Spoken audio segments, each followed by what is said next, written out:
So we're just going to talk today about sort of the experience within the Southwest from myself and Emily. So I don't know if Emily, you want to introduce yourself? Yeah, so my name's Emily. I'm a clinical scientist at Somerset NHS Foundation Trust and a third-year HSST trainee. I'm the in-house STP and ETP training officer, and I also work out on secondment for practice education in the Southwest team, looking after the cardiac science STP trainees. And then alongside that, I do lecturing at the University of West of England, and I sit on the BSE Regional Rep Committee. I'm Sarah. I'm a cardiac physiologist at Great Western in Swindon.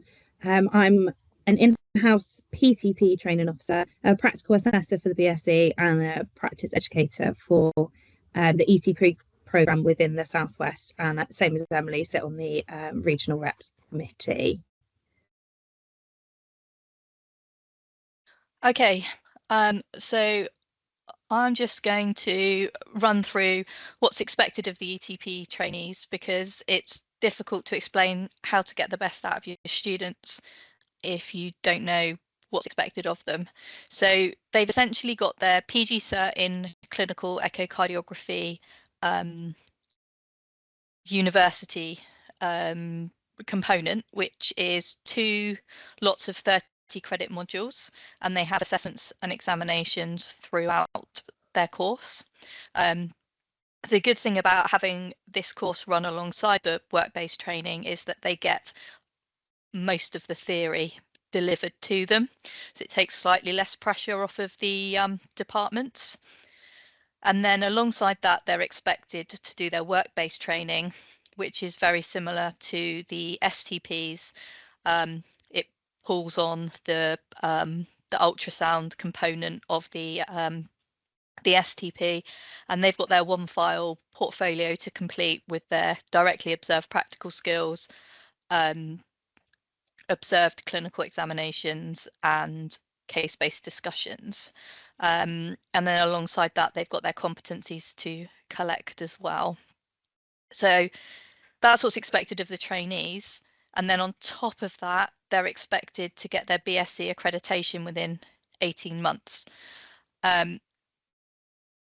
which is, as you know, I know some of you guys are echocardiographers anyway, it is tricky to get all of that done in 18 months, particularly if people are starting at a very basic level. So some of the guys at UE that I lecture don't have a cardiac physiology background, and they do have a lot more legwork to do before they kind of get up to speed and catch up with where some of the others will kind of baseline sits.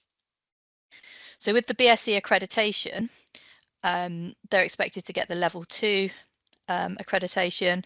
They're expected to sit their written, so the 2025 cohort starting in September will be expected to sit the written exam in March 2026 as their first attempt, and then their practical assessment by March 2027. And that would be kind of the 18 months, nearly 18 months into the programme. And then obviously with the practical assessment, they have to get 250 logbook cases of differing pathology. They have to sit a practical assessment, and a lot of the time these days it's done on the HeartWorks models. And then there are 5 video cases. And I think Sarah will talk to you a little bit about the level expected of the video cases a little bit later when she talks about her experience as a practice educator. So the elephant in the room is, can this all be achieved in 18 months? I was an absolute critic of the ETP to begin with, and even though I'm a training officer for it and I work for the university, I'm still on the side of caution. I think it can be achieved in 18 months with the right candidate. But the more that I work for the university and the more students that I have coming through, the more evident it is that it can only be achieved in 18 months with a certain subset of trainees. So in the 2023 cohort at the University of West of England, we had 32 trainees and 26 of those passed the BSc theory exam first time. And then 4 passed it second time, and it took 2 trainees 3 times to pass the exam. Of those 26 who passed the BSc theory first time, 22 passed the practical exam within the 18 months. So out of 32 trainees, 22 completed it as per the programme as intended. The four that passed their BSc theory first time but didn't go on to complete their practical exam, they all ended up with extensions, and that was due to kind of extenuating circumstances. A couple of them had repetitive strain injuries and a few other bits and pieces like that. So they ended up with a 6-month extension. So they will be looking to sit theirs by September this year. And the guys obviously that passed their theory exam second time and third time haven't got enough logbook cases yet to go forward for the BSc exam. So kind of backing up what I said earlier, to get the students through and the ones that do the best on the programme, you need a real robust process to get the best candidate, and also within your department to ensure that the candidates have the opportunities available to them to be able to progress well. So the first thing I would really drive home is getting the right trainee on the programme, because you can have all the support in your department until the cows come home, but what you don't end up with is a trainee that's then that then has their BSc accreditation in 18 months. And then what that does, that puts additional pressure on your department to provide high level training for longer, because the national school then increase their training by another 6 months. So you need to ensure they are supernumerary and supported by band 7s, and that's really important. And they need enough scanning time. Now, I don't know where all of you guys who are on here are from, but the availability of a practice educator is really important. I know the South East have had their ETP practice educator pulled.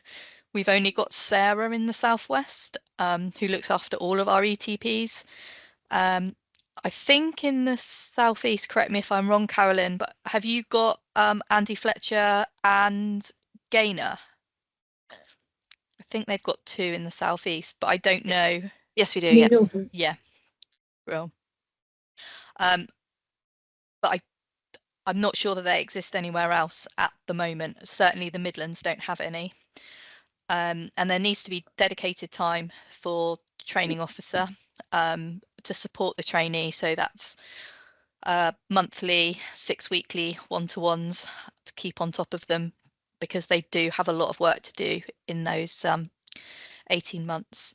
And also it's important to have support built in from the HEIs. UE do provide a lot of kind of additional pastoral support to the trainees, particularly when they're there during their block weeks, and I know they find that quite beneficial, because a lot of them find the programme quite overwhelming. So this is kind of my advice, kind of what I've learnt from recruiting ETPs. You will get a high volume of applicants per post. I've just closed our one for September 2025. We had 55 applicants, and of those 40 met the essential criteria. And reading through their personal statements, you know, they were essentially 40 very good applicants. So it's how you then whittle those 40 down to say, I don't know whether you have 15 or 10 interview slots. But one thing that I've found quite important is to look for the candidates who know exactly what the ETP involves, and they put that in their personal statement. So those that have either viewed your department, they've done work experience at an NHS trust that might be closer to home to them, you know, and they've spoken to ETP trainees who have done the course already. And also, do they know about the BSc? Do they know what that is? Do they know what level 2 accreditation involves? And I find it quite handy to, if they don't write it in their kind of personal statement, but you think that they're good enough for interview, to ask them specifically at interview to tell you what the ETP involves, and what they know about the BSc, because that will tell you the trainees who know what they're signing up to, as opposed to the ones that don't. And also try and get a good idea of which trainees can take feedback well, because there's a lot of feedback that obviously gets given to the trainees because it's such an accelerated program. They need to be able to take feedback positively. Obviously, it needs to be delivered in a constructive and appropriate manner, but if it is, the trainees need to be able to kind of reflect on that and move forward, as opposed to the ones that are going to get the hump. Okay, next slide, please. Sorry. So just a few things to think about the right candidate. On the ETP, and I can tell you this from lecturing the programme, there is limited general cardiac physiology teaching. So they don't really learn much about an ECG. They don't really learn a lot of anatomy and physiology, to be honest. So if you employ somebody who doesn't have a cardiac physiology background, have a think about how you're going to plug those gaps, how you're going to bring them up to speed. You will get a high number of applicants, so really think about how you're going to scrutinise the applications as they come through. Visas, I think, are quite important to point out. So you can't get onto the ETP on a student visa. They need a kind of a tier 2 working visa because it's a work-based programme. And the right candidate needs to be driven to put in additional study hours. They've got a lot to do in 18 months, and they won't pass with just their study day. They do need to be putting in additional graft. And you also want somebody who's going to make the most of opportunities. We're all very busy. Changes will get made to rotas. It will impact trainees because that's what happens. People go off sick, you know, somebody's child is ill and you need to kind of flip the rotas around, and the trainee that you take on kind of needs to be quite fluid about that and think, okay, that's fine, I'm not going to get this opportunity today, but actually there's this opportunity happening in a different room, so I'm going to go and join those. And again, it's how you drive your interview process to get the right person. I think it's really important to get the right person on the course, because that will make your life a lot easier. That's over to Sarah. So as Emily has already kind of mentioned, we're really, really fortunate in the Southwest to have a budget for practice education. So not just for the ETP programme, we've got STP and we've got pathology that also have sit within that budget. And not all other regions of the country have that. We're also really lucky to have good collaboration between the practice educators working in different specialities such as audiology and medical physics. And I've learned a lot from like the medical physics guys and the audiology guys about how they work with their students and how they promote their practice. So I've been a practice educator for the last 18 months within the Southwest. And the main things I tend to offer to students includes pastoral support, BSE written exam support, and BSE practical exam support. They're kind of like my main sort of tick boxes. If I've done that with each student, then I feel like I've completed something. And I'd also respond to a lot of general inquiries and queries such as one file and things like uni work. But the role of a practice educator isn't just limited to supporting the students. I work alongside a lot of training officers as well to take a kind of a two-sided approach to support the students, particularly the ones that are struggling and aren't able to meet the tasks, whether that's support with kind of giving advice on rotoring, or recognising an additional learning need or a gap in their learning and trying to find a solution. And that can either be done sort of face-to-face or on Teams, depending on what the student needs. So in terms of sort of typical contact from a practice educator, I'm obviously not going to hammer down everyone's doors all day, every day. I only do this job one day a week. So my typical contact tends to start informally at the ETP National Induction Day and at the block weeks at UE.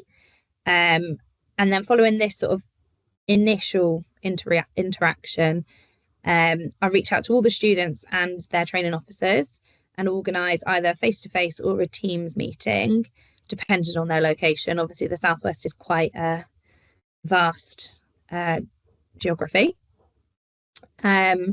So these meetings involve me introducing myself to the training officers if necessary. I've worked with quite a lot of them already, but obviously new people keep coming in. And obviously introducing myself to the students themselves. The students have usually been in post for a few weeks at this point, so it's quite nice to speak to the training officers and the students separately, just to allow for those open conversations. You know, it might be that students are 3 weeks in and they're thinking, I have absolutely no idea how I'm going to get any support because no one's actually spoken to me about this programme in my workplace.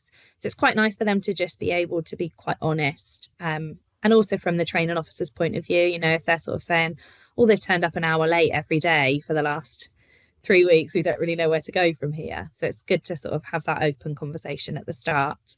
I maintain sort of open access to email throughout the duration of the programme. But my main sort of big bulk bit of contact with the students is within those first 6 months when they're revising for their theory exams. So I've run these theory sessions for the last two cohorts, so the 23 and the 24 cohorts, and I've had really, really high pass rates within the Southwest region. And they're usually groups of a maximum of 6 students to allow everyone to engage. But when necessary, I have run one-to-one sessions just to help those students that perhaps don't thrive in a group setting or just need that little bit of extra support.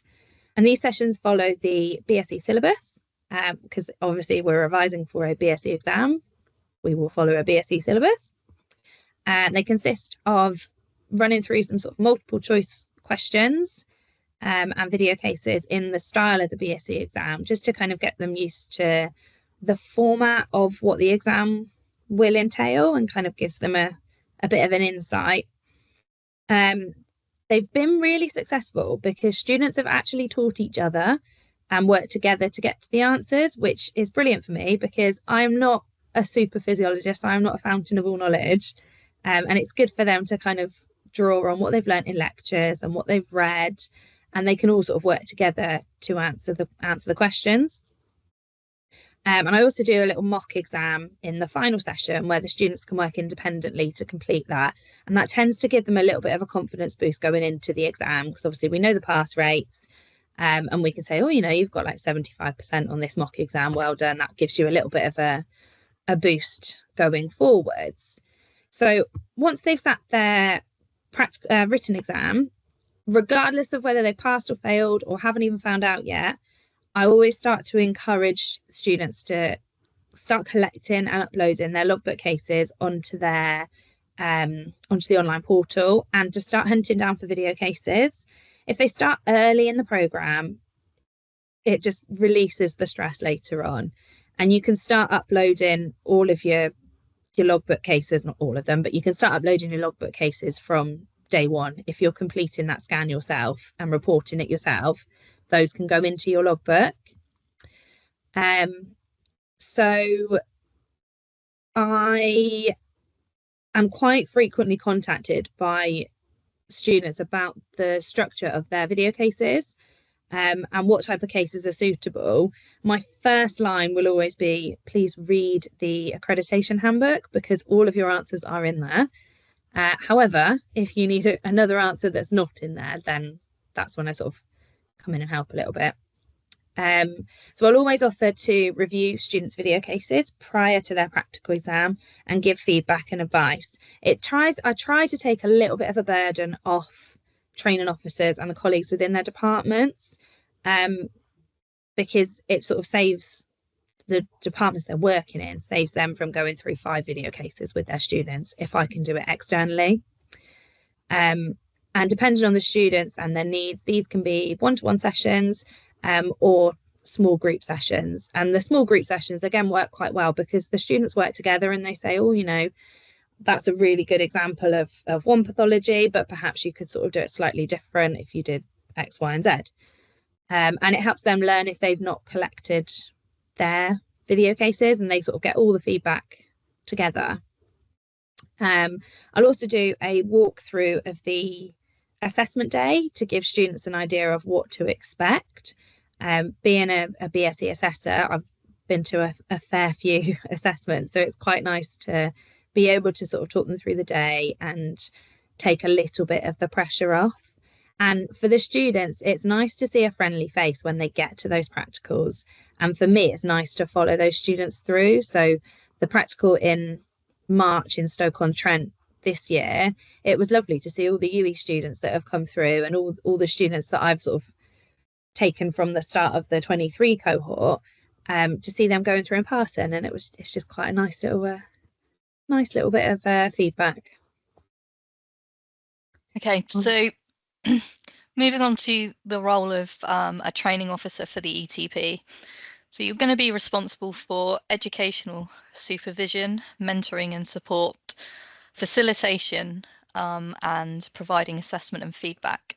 So what that essentially means is you need to be able to provide a rota for the trainee. And we like to see them, you know, kind of a 6-week rota, but appreciate that things change. So as long as the trainee knows the week before where they're going to be, who they're going to be with for the following week, then that works quite well. You're going to need to be hot on one file, so there's a lot to sign off. And what I would suggest is, whilst you're the training officer, if you get some training coordinators within your team, so some of your more senior people or colleagues that particularly like education, if you get them to do the National School Train the Trainer for the ETP, there's then no reason why they can't sign off the DOPs, the OCEs, the CBDs, and then that gives you a little bit more breathing space, because what you don't want is a single point of failure. So if you're a training officer and heavens forbid you go off sick for a period of kind of 6 weeks, all of this is just going to back up in your kind of inbox for when you come back. But if you've got training coordinators, the trainees can ping off their assessments to other people, so it doesn't just fall on your shoulders. You need to be kind of meeting, mentoring, chatting to your trainees weekly, but then also maybe having a half-hour to an hour one-to-one meeting every 6 weeks, just to see where they're at and to keep on top of them, because it is such an accelerated programme.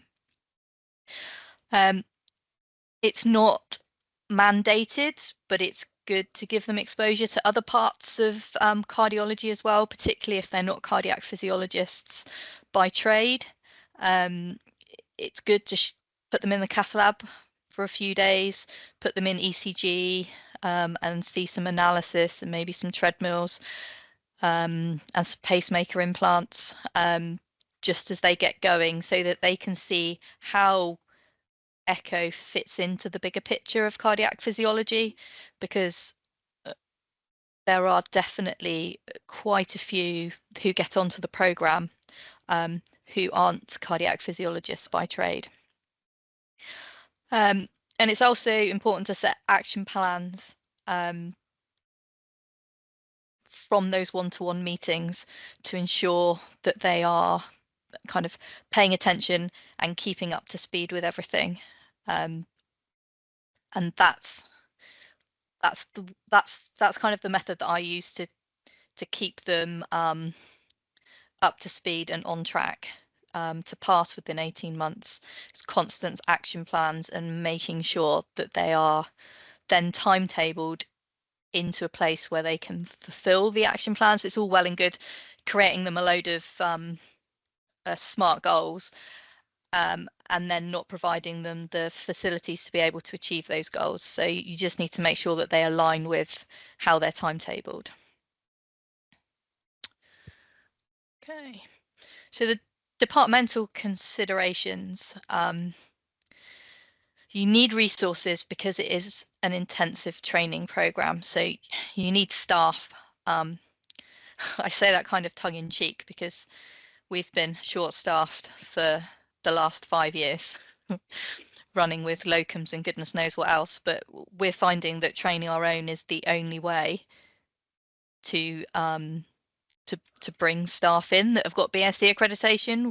We can put out Band 7 job descriptions, and I can guarantee that nobody with BSc accreditation will apply for the post.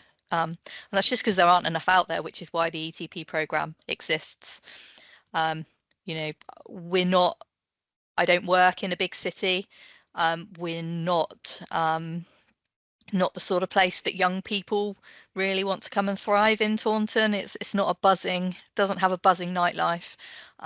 It's a fairly sedentary, sleepy town in Somerset. So, you know, if they want a bit of the excitement, it's Bristol that they tend to go to first. You need time to train. We have hour slots for our trainees, or they're on inpatients, or they work on a 45-minute slot but with a Band 7. So they would do 45-minute scan, and then they would do their report whilst the Band 7 scans and reports the next 45-minute patient, and then they would rotate like that. So they kind of get an hour, or they get an hour and a half. And you do need a lot of patience. It is hard. It's hard going, particularly to start with, but it's really nice to see them pick up speed when it all starts to click.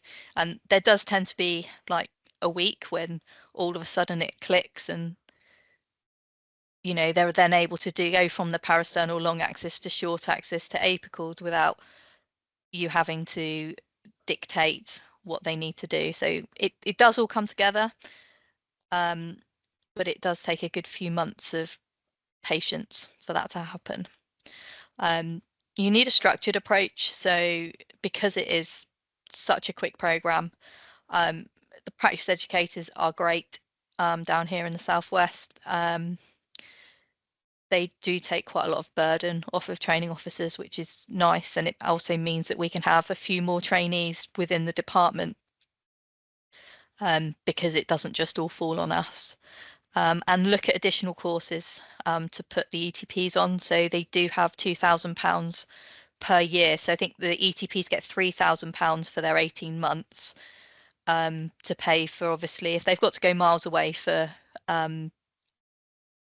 their university, then a lot of that's going to get eaten up with travel and accommodation. But if they don't, if they're quite local and they commute into the university, they do often have quite a lot of money in their trainee bank.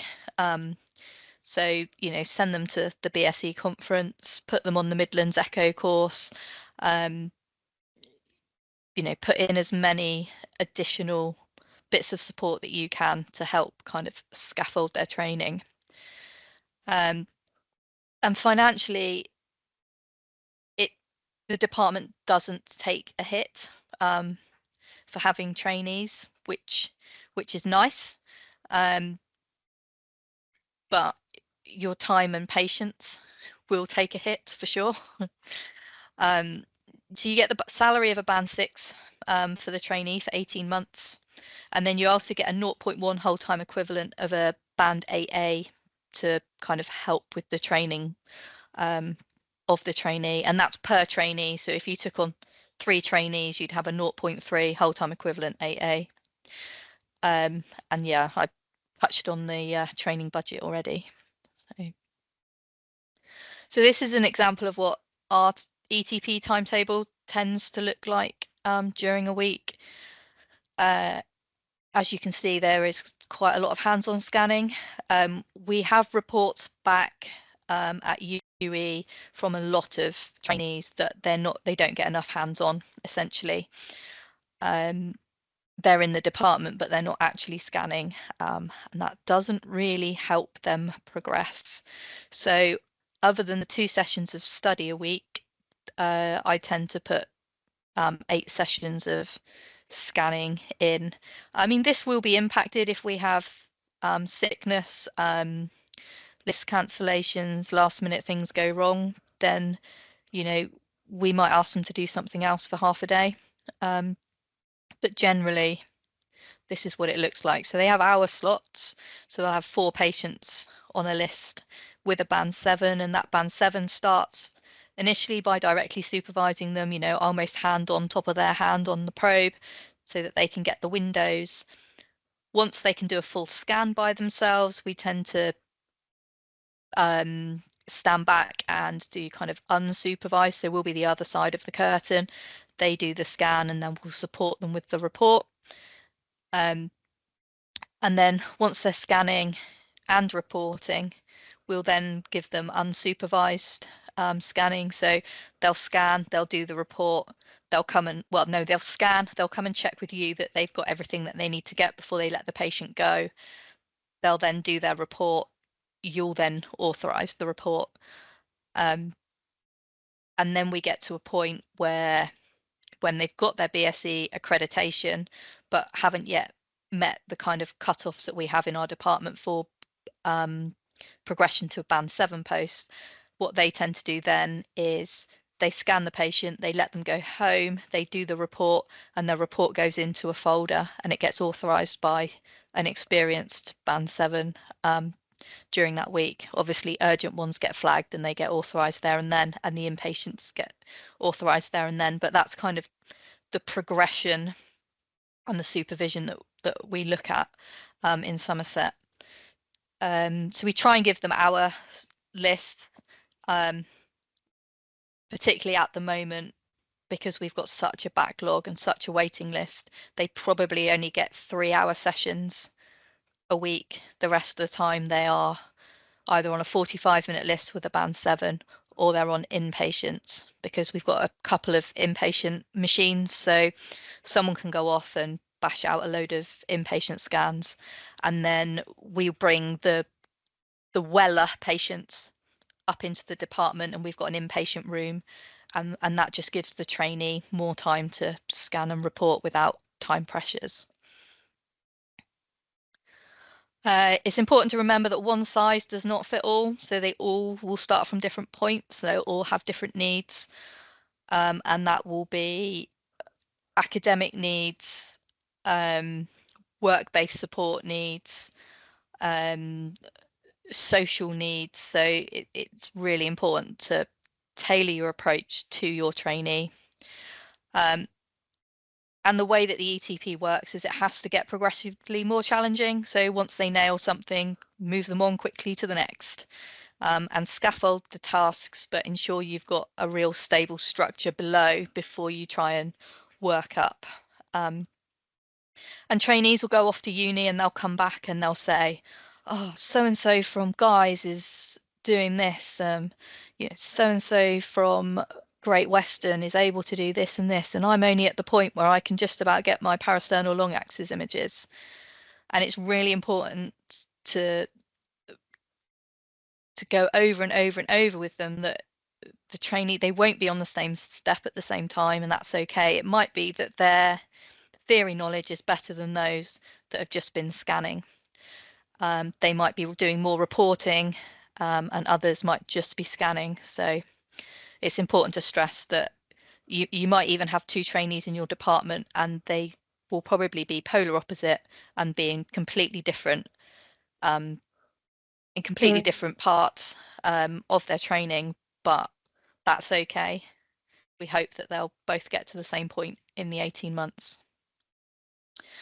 So the essentials are essentially to create a learning agreement, get them to sign it and sign it yourself. You know, as a training officer, this is what I will do, and as a trainee, this is what you will do, because that gives you quite a lot of power to come back to. And also it gives you power as well to go to management and say, well, look, actually, no, I do need this time for a one-to-one. You can't pull me back into clinical because we've got this learning agreement, and you agreed for us to have a learning agreement, and I've signed to say that I will have a one-to-one every 6 weeks. And we cancelled the last one, so you can't put me in clinical this morning because I do need to have this one-to-one with a trainee. Hold your regular one-to-ones. Try not to get pulled back into clinical. And then create your team of training coordinators so that you're not the single point of failure. I would really advise you to learn as much as you can about the programme and what's expected of the trainees, because the more you understand, the easier your job is with advising the trainees. And give them a weekly timetable so they know where they're going to be and what they're going to be doing.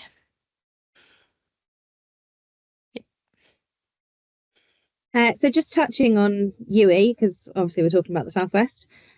So UE provides, or the University of West of England provides, the teaching programme for the Southwest, the Southeast and London.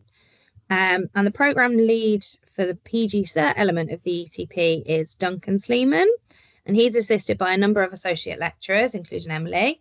And the variety of teaching on the course provides quite a rounded approach to get the best out of the students. So you've got people that are actually clinically doing the job, and they can then give their experience and their exposure into the back to the students. Emily alluded earlier that UE provides a high level of pastoral care, and it does act as the voice of the students at the National School of Healthcare Science where necessary. And we're in quite a unique position in the Southwest, where Duncan is also the senior practice educator for the region. So this allows him to link into training officers and practice educators within the region, and he can offer the additional training and opportunities where appropriate. So he's able to sort of identify those learning needs from the academic side of things and pass that on where necessary to practice education and training officers. So just to summarise, students and training officers should know the expectations of the programme, and like Emily said, that comes down to the interview process as well, with knowing that you're getting the right candidate. Utilise all the networks available. So if you're an ETP student, utilise your practice educator if you have one, or utilise like the BSE regional reps. The first Thursday of every month. It's an accreditation clinic with the BSE, so you can just log in and register, and you can ask as many questions as you want for the BSE process. Make sure you've got a robust training rota, have regular check-ins, give constructive feedback. So you need to be able to actually give feedback that's going to help the students learn, but you also need to encourage success. There's no point in constantly batting someone down. They need to be encouraged as well, but also need to be constructive and make sure they're learning and confident about it, essentially.